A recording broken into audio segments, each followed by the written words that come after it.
From when I was a little boy, I always knew I wanted to be an attorney. And I don't know why. There's no attorney in my family. My father was a waiter. My mother stayed at home. I'm the first in my family to finish high school. But somehow I always got into my mind that I'd be a lawyer. And perhaps it was because I was argumentative, because I always spoke my mind, perhaps because I never really quite understood the rules of the nuns in Catholic school and was always questioning them. And over time, it just kind of stuck with me that I'd be a lawyer. Later on, I saw the role that law would play in social justice and that we would be change agents for people. And I saw that it could make a real difference in people's lives. And that's really where I understood the importance of being an attorney for issues, for causes, for people, for ideals. And so I don't know, maybe it was in my DNA from the beginning, but I always knew I wanted to be an advocate for change. The folks who inspired me the most were my parents. My father spoke very poor English, finished the 4th grade in Puerto Rico. My mother speaks great English, but was too shy to speak it. And yet they always made me believe that I could make a difference and that I could achieve things that they could not. And there was nothing that was not attainable for me. And so they gave me enormous love and support and push and drive. And I would not be here today without my mom and my dad. There was a young lawyer who I never met who inspired me about the role of lawyers. And he was a lawyer in my father's labor union. My father first was a janitor at a hotel, where he worked at the Warwick Hotel on 54th and 6th in New York City. And he would help clean up the rooms and vacuum the floors and break down the tables. And he wanted to become a waiter. And he applied for a waiter job because a waiter was a promotion, much more money. And he was initially turned down from that job. He was told that his English wasn't good enough, which he didn't buy, because when he wanted to become a banquet waiter, as he would say, everybody gets chicken. It's coffee or tea. And so he thought that the reason they gave him was a ruse. And so he went to a union lawyer, Vito Pita was his name, who took on my dad's case, and they filed some type of grievance. I was young. And my dad got the job ultimately. And several years later, almost a decade later, I would work in the same hotel. I would work there when I was an undergraduate in Princeton. And I would see that the banquet waiters were also immigrants, but they were Russians and Greeks and Germans and Italians, and they had thick accents, but my father was the first Hispanic waiter at the Warwick Hotel. And that one lawyer who took my dad's case fundamentally changed our lives. We left the public housing projects in the Bronx. My father bought a new car. My mother got a new living room set. We moved out to the suburban part of New Jersey where life was very different than the public housing projects of the Bronx. I got to do well in school. I got my first bicycle.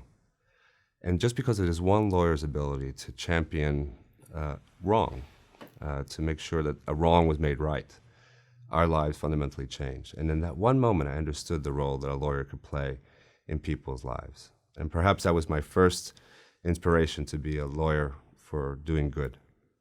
My parents were always supportive. My parents always believed that I could be whatever I wanted to be.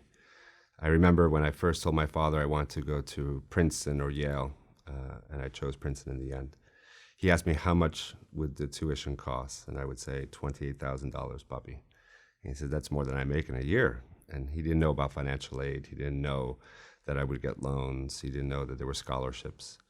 But my parents were always very supportive. And when I said I want to do something, they said, okay, try. And they never stopped me. In fact, they always encouraged me.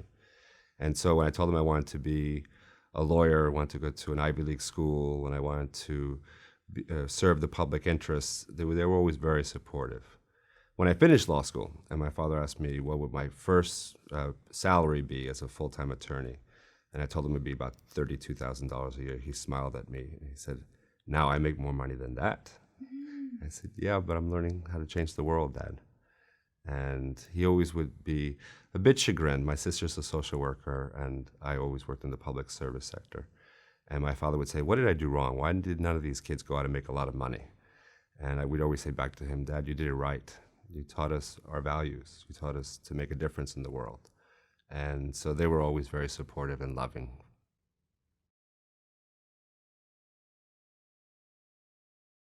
The struggle for civil rights and civil liberties is really a very basic one. It's one we all understand, that we have the right to live with dignity, that each of us, regardless of who we are or what background we come from or what religion or what race, have a right to determine how we think about the world, what we say, whom we love, who we associate ourselves with. And it's the ability to tap into that most beautiful part of the human experience of saying, I decide what I want to be and what I do and what I say and what I think. And we all feel that. We all feel this sense of personality, of individuality. And the idea then that there are barriers that impede our ability to live our lives fully, the barriers that impede our ability to be all we can be. That's what we do. We remove the barriers, we remove the blocks. It's about taking every person whose life is precious and making sure that they can make the most of it as they wish. And that's in the end what we do every day.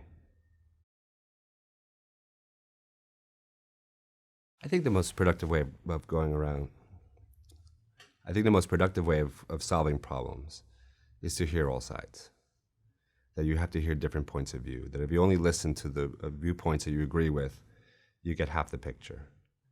And that's why the ACLU is so significant. It's an organization that believes in the freedom of speech and that democracy can be a great many things, but it can never be a quiet business.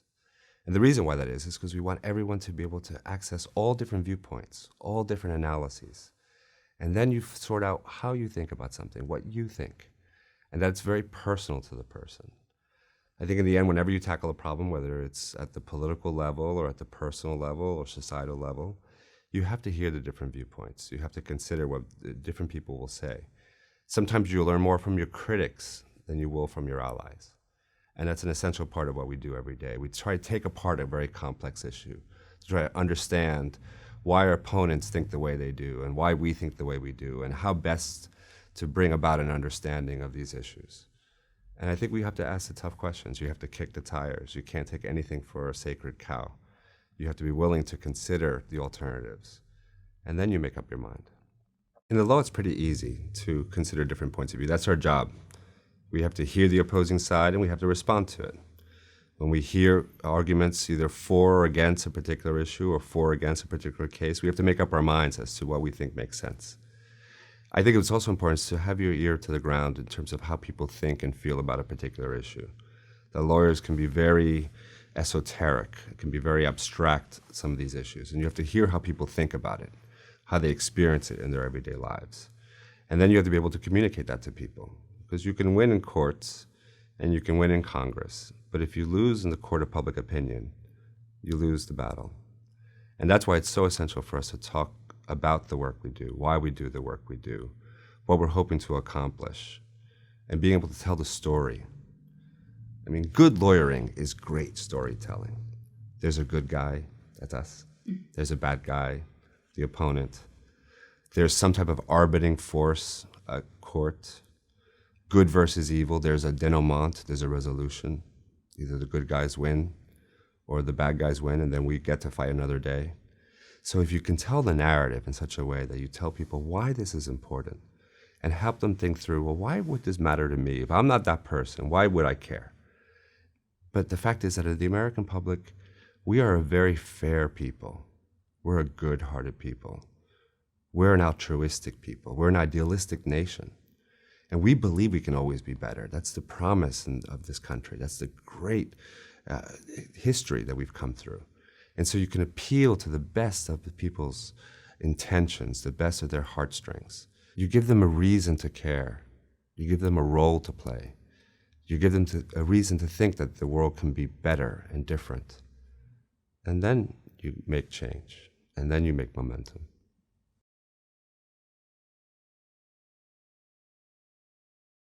Each of us feels fairness in a very personal way. We feel in our everyday lives. And the idea of our work is to make sure that people understand the idea that not just their own personal fairness, but what's fair for other people. And the decision I make for myself may be the right one for me, but may be the wrong one for another person. And is it fair for me to impose my decision onto someone else's life? And so part of what we have to do is we have to help people understand how it's deeply personal, the work we do, but how it's relevant for everyone. And there can't be one size fits all for everyone. So also fairness evolves. Our notion of fairness in America has very much evolved from the beginning. We were a great democracy, built on fighting the tyranny of a king. But the people who had their rights were white propertied men. And over more than 2 centuries, that rights of the citizen would evolve to include women, to include blacks, to include different groups that were not ever part of the initial social compact. And so the idea of fairness is one that it continues to evolve as our society continues to evolve, as our sense of possibility continues to evolve. It's not a static viewpoint. And I think that's the beauty of this work. It's just that we'll never be done with it. We should never be done with it. And for as long as we have in America, we're going to need an ACLU. We're going to need lawyers who are going to push the boundaries of what fairness and equality and dignity really mean in society at the time. And that's the work we do in and out every day of our lives.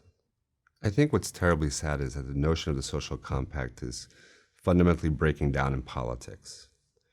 And that politics has become so polarized, and there's the winners and the losers, and that there's not an understanding of the importance of compromise in politics.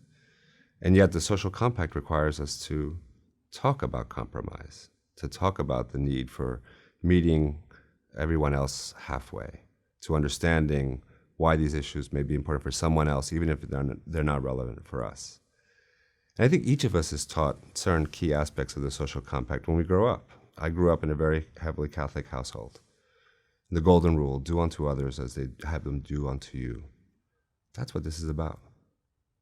The ability to be treated fairly, to treat other people fairly the way you would want them to treat you if the shoe were on the other foot. And so I think we have to keep tapping into those basic notions of what is fair, what is right, what is good, what should be a part of the social compact. And sometimes we attach it to laws and regulations or politics or political parties, and that's often the wrong source, because those are always up for grabs and up for debate and up for being put down or denigrated. But when you're tapping into the best of the human spirit, why is this important? Why is it important that we allow people to be involved in loving, committed relationships recognized by the law? Even if I'm very heavily religious and I don't believe that I would want my kid to be gay or marry another same-sex partner, as an American, I want the law to recognize people's decisions and to value their decisions and to value their rights and to make sure that when you have a committed, loving couple that made the decisions for themselves, that the law should not treat them like strangers, that they should have the full protections of the law, just like my mom and dad did. And when we make those arguments that way, and not political arguments, and not arguments that deal with the partisan politics, but deal with the very basic nucleus of why is this right? Even if it's not right for you, is it right for someone else? And if it might be right for someone else, then is it right for you not to let that other person live life that way? And I think that's the conversation we need to have more and more.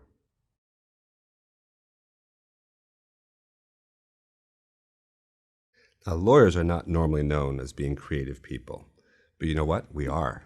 We are. We're about creating rights and creating opportunities where they don't exist. We're about looking at the most serious, systemic, structural barriers and trying to find a solution. We're about envisioning a world, not that is, but that should be. And so when you look at a social problem and you say, okay, why are the schools delivering such poor educational outcomes for our kids? And as a lawyer, you come in and say, okay, how are we going to solve it? How do we make sure that there's more money going to the poor classrooms, that the teachers are better trained, that there are better resources per student, that we equalize between the rich schools and the poor schools? You have to approach this with creativity. You have to approach this with a sense of possibility. This is not just about counting the numbers that are on a ledger. This is about looking at the world and seeing what it is and seeing what it should be. And then you have to figure out creative ways of getting there. And sometimes you have to make it up. You have to try it. Who would ever have guessed that the law would ever recognize the rights of women? When the ACLU was founded in 1920, women didn't have the right to vote. Blacks were second-class citizens by rule of law. There was no discussion of the rights of gay people. Gay people existed, obviously, but there was no discussion of the rights of gay people. And the law has been such a creative force for helping us understand what we should be, not just what we are. Not the reasons why we are stuck in a place, but to think about the ways in which we could overcome and supersede our challenges and our difficulties. And so the best lawyers are creative ones. They're saying, okay, this is what it is. What should it be? And how do I convince someone to get us there? And you think of the different ways you can do it. And sometimes you lose. Sometimes you fail. Sometimes you have to fail to be able to come back and fight the battle another day. But the creativity is all about the human existence. And if we lose sight of the fact that creativity is an essential part of what each of us does, then why live? I think about our work at the ACLU almost like a baseball team. And I've never played baseball, but I watch it. And, good baseball player, if he's hitting 3 times out of 10 up at bat, it's a good batting average. So I try to think about it that way. 3 times out of 10, do we win? We win more than that, usually. And the fact is that we have to think about the impact of it long term. And we have failed. The 7 times I'm up at bat and we strike out, you think, how can I learn from that failure? What went wrong? What could I have done differently? You have to take it apart to understand from your failures. Failures teach you much more than your successes. And sometimes it's better just to pause on a setback, on a failure, on a screw up, and say, okay, now what did I learn from this? What is the learning from this? And then you learn how to do it better, and you recommit yourselves. I think the great thing about this is the fact is that this is an organization, I'm privileged to represent an organization that will be here forever. It's a permanent fixture in the American political landscape. We've been here for 92 years.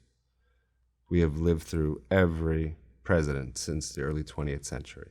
We've sued them all. And the fact is that as long as we have a constitution, as long as we have the United States of America, we're going to need an ACLU to defend the rights of all people. And we're going to be there forever. And we can lose a case like Bowers versus Hartwick in 1986, where the rights of a gay couple to have consensual sex in the privacy of their bedroom was being criminalized. And that statute was being upheld by the Supreme Court. Till today, where the court's on the verge of recognizing full equality for gay and lesbian people. You have to lose in 86 to win in 2012. And the fact is this organization is going to be around in 2022, 32, 42. I'll be old or dead, but I know that the spirit of this work will continue.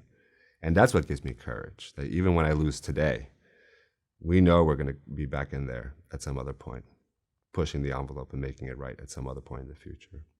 The failures teach you what you could have done differently, what you didn't anticipate, what you misjudged, how worthy your opponents are.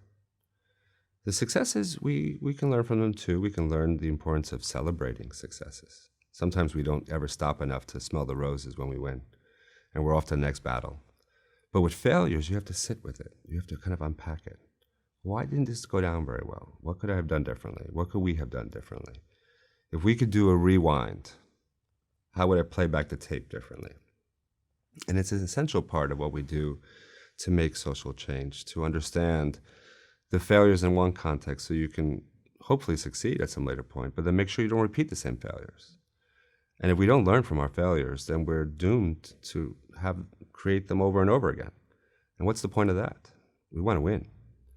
So if you fail once, take the time out to learn. Take the time out to ask the questions. Take the time out to be analytic and self-critical. All of us have failed. I mean, Christ, today I've failed more than I'd like to imagine in a couple of things. And yet there are moments where you say, okay, I can do better. We have to focus on the idea that it's progress, that the idea that we can make a difference. And I think there's also a bit of humanity in it. There's a bit of humility in it. That if we don't ever learn from our failures and don't recognize that we're gonna fail, then we have an overblown sense of who we are. And that's not very good, because arrogance is what comes before the fall. And so I think it's important to approach this work with optimism, with energy, with creativity, with tenacity, with a sense of humor. Oh God, if we stop laughing, then that's really a sorry state of affairs. And a willingness to learn from one's mistakes. The notion of privacy is one that's very important to the American people. It goes to the beginning. The idea that the man and woman is the sovereign over his or her castle. The idea that the colonists were very clear that the government couldn't force them way into their homes, into their lives, and that we understood the importance of having that sanctity of that private space. That's why there are certain key things about the Fourth Amendment, the protections against unreasonable searches and seizures, and that the government could only force you to quarter soldiers in times of war. I mean, very clear parameters, like thou shalt not cross this line, the private line. Now that's evolved over time. And now it's not just homes, but it's actually our cars, and it's actually the web and the internet, our financial records, our medical records. And I still think that there's a part of it that we understand, that the right to privacy is the right to be left alone. That you don't want the government screwing around in your private affairs.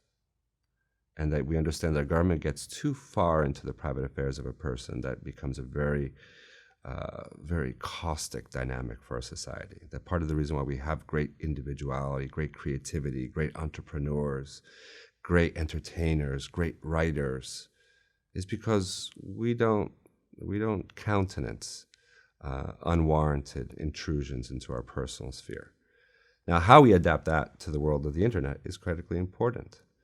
And for a lot of people, the internet now is a way that they communicate with their loved ones, with their family members, with their employees, with their colleagues, with the world. And making sure that the law catches up to the way in which we're living our lives, and making sure that we have the same protections over our internet that we had over our houses, and that the government shouldn't conduct an unreasonable search and seizure of our inbox on AOL, just as it wouldn't conduct an unreasonable search or seizure of our home. There's a lot of catching up to do. I think it's interesting because a lot of young people see the communications technologies as an essential part of their lives, a right to it. It's who they are. My Facebook page, my Twitter account. And, it's funny because I grew up at a time when the internet didn't exist. I tell that to a lot of our young interns, and I tell them when I was in college, your age, there was no internet, and they look at you like you're prehistoric, like a dinosaur. And so they see this as something that's very much, they're never separated from their iPad or from their smartphone. And so they see it as extensions of themselves. And yet I don't know if enough young people really understand the ways in which some of their private expressions of their own personal lives and their thoughts and their aspirations could be open for interception by the government, could be open for interception by the private sector. And there are two different conceptions of privacy, though, when you deal with the private sector and you deal with the government. There's a huge concern over whether or not these private corporations that amass all of our pictures, all of our text messages, all of our emails, whether they should be able to own that data as a way to make money off of our personal communications. And that raises very serious concerns. Because I send an email to someone doesn't mean I want AOL to be able to read my email and then pitch me a product in the next pop-up ad.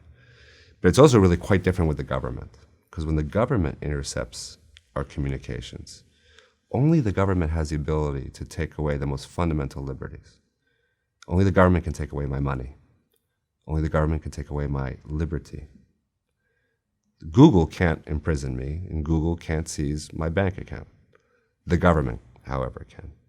And that's why our greatest concern is when the government begins to amass data, sometimes collected by the private sector, that can be used against the very individuals who were unsuspecting about certain communications or certain emails, that raises enormous concerns for us as a society. And that there's moments when you want to make sure that the government just leaves you alone.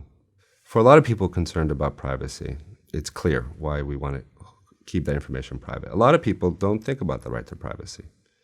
And they say, well, I've done nothing wrong, why do I care? Well, it's not like we've done anything wrong. But does each of us want to be judged by the worst statement or the worst action on our worst day? Does each of us want to have stuff that we live to regret, but in the hands of someone else?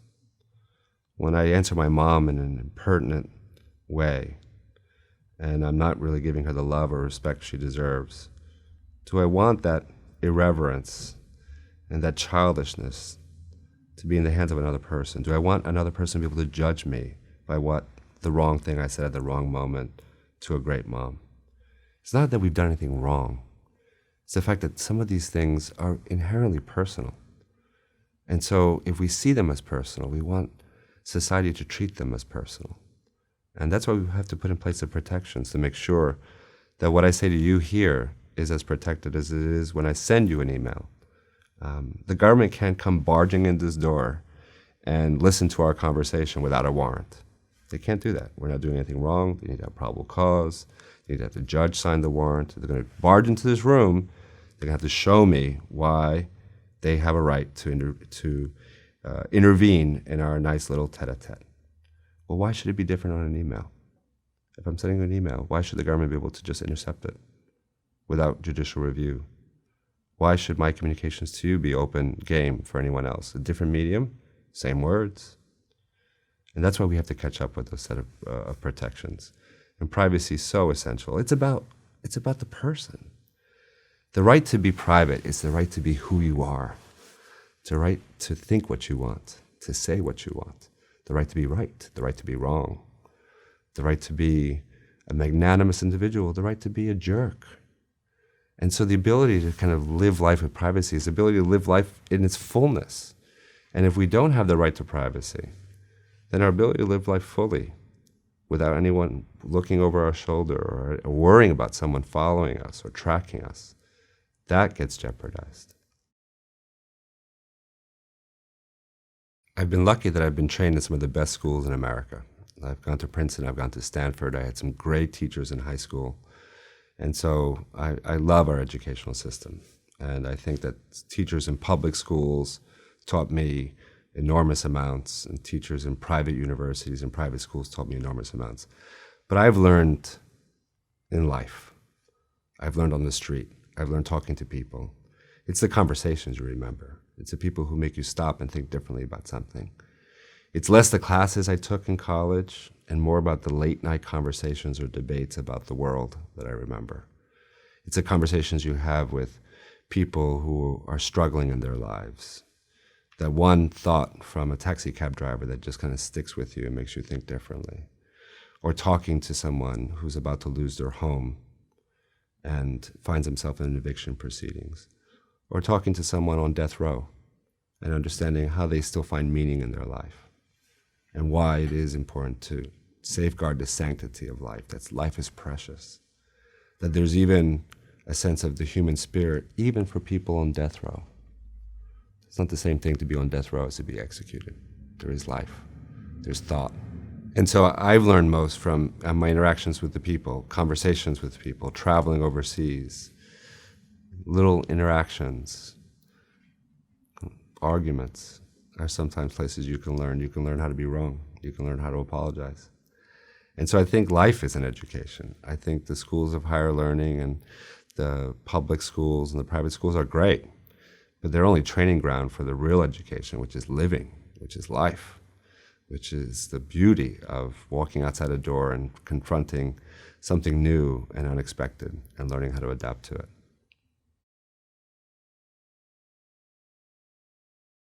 The American dream is about you deciding what it is you want with your life. It's about seeing all the potential. It's about making very personal decisions over how we're going to spend our lives and how we're going to think about the world. It's about having full, unfettered ability to think about what we care about and what we do. And of course, there are limits over our ability to affect other individuals, but it's the idea that the person is sovereign over his or her own body and that anything is possible. I mean, the American dream gets described as someone who comes from humble beginnings and makes it to the top. And I've been lucky in the fact that I started out from a humble background with great family. And Lord knows I never imagined I'd be here talking with you today. And so, having gone to the best schools and leading a remarkable organization like the one I lead is living the American dream. But the American dream is every day. The American dream is being able to walk outside your door and not worry about government surveillance, not to worry about where the next paycheck comes, to be able to think about the potential, the possibility, the learning. And so the American dream is all about possibility. It's about dreaming. That's why it's called the dream. It's the American dream. It's not the American promise. It's the American dream. What do you dare dream? What can you imagine in your mind's eye? What will you do? You can daydream. You can live the dream. You can act the dream. You can make the dream come true. And it's so much greater than anything we've ever been able to describe. It's not about the next good job. It's not about the next promotion. It's not about the next fancy car. The American dream is about potential, the human spirit, that anyone can do it, that even the most humble among us have a lot to offer and contribute and can dream. I worry about America getting cynical on its own promise, that the land of opportunity, that now maybe we don't believe in that as much. And the land of possibility is one where it's possibility for some, but not for all. And that's not the America we start out creating. I worry that we will accept things like poverty or injustice or discrimination or bigotry as just an ordinary part of life. That's the way it is. That's the way we roll. That cynicism is enormously frightening. That cynicism would eat away at any ability to make a difference. That cynicism would impede our ability to take the next step forward. I mean, this was a country that believed in all potential. We believed that we could fight against the most powerful imperial power, England, and win. We believed we could expand our way throughout the entire northern continent, and we did. We believed we could put a man on the moon. We believed we could find cures to diseases that would strike down my grandparents, and we did. There was nothing that seemed impossible to America at some point. And now there are issues that we think are just impossible to solve. Poverty, well, that's just part of everyday life. Bigotry, discrimination, injustice. That's the way people are. That resignation, that acceptance of the status quo betrays the American dream in ways that will stunt our growth. And that's what I most worry about. I think there's a certain level of cynicism, certainly in our politics. Our politicians too often talk about the realpolitik of making politics. That's just the way it is. That nothing we can do to change it. That we have to worry about the folks who can succeed and focus less on the folks who can't. And I think part of what we have to do is to recommit ourselves that each and every single person in America is a precious person, whether they're an immigrant or a citizen, whether they're a woman or a man, whether they're gay or straight, whether they're physically able or disabled, that there's a preciousness of the human existence, and that we all have a responsibility to cultivate that in each other, that we are the farmers of that American dream, that it's not enough about me growing my own little crop right here, that I'm responsible for making sure that the crops of my neighbors grow. That's the promise of America. And that you hear less and less. That you hear less and less in politics. That you hear in families. That you hear among friends. That you hear in local communities. But we really don't talk about the possible. We don't ever talk about tackling the impossible. We don't ever stretch our sights over what it is that we should accomplish, what makes us feel good. You know, at the end of the day, America is about a great many things. We are not a people sharing a common language. We're not a people sharing a common religion. We're not a people sharing a common ethnicity or race. We're a people sharing a common dream. A dream that each of us decides individually, but a dream of potential, a dream of change, a dream of achievement, of achieving whatever it is we want. That perfect little sonnet, that big paycheck, that being the greatest mom in the world, that being a committed father or a committed husband, that dream each of us gets to decide for ourselves. And that the law should be a way to help us achieve that dream and not be an impediment. And that these things transcend us. And that we're not asking people to buy into someone else's definition of what is right or wrong. but to recognize that each of us has the ability to decide for ourselves what is right for ourselves. And that it's our collective effort to unleash that potential in everyone. And that's the America we know and love. That's the America that is still very much alive and well. And even though our politics doesn't reflect the good-hearted nature, the optimistic nature, the tenacious, the kind of underdog nature of the American spirit, that spirit is there. That spirit is there in people, in our clients, in our cases, in the communities. And that's what we have to unleash. Because our leaders don't lead. Our leaders follow. And we need them to follow our sense of optimism and hope and change. And not it to be a very cynical or selfish way of thinking about the world, but to really say that the rising tide will raise my boat, and I want my neighbor's boat to be fully upright in the water. And that makes me proud about the country I live in, because that's who we are. To touch into that again, I think, is the great promise of America.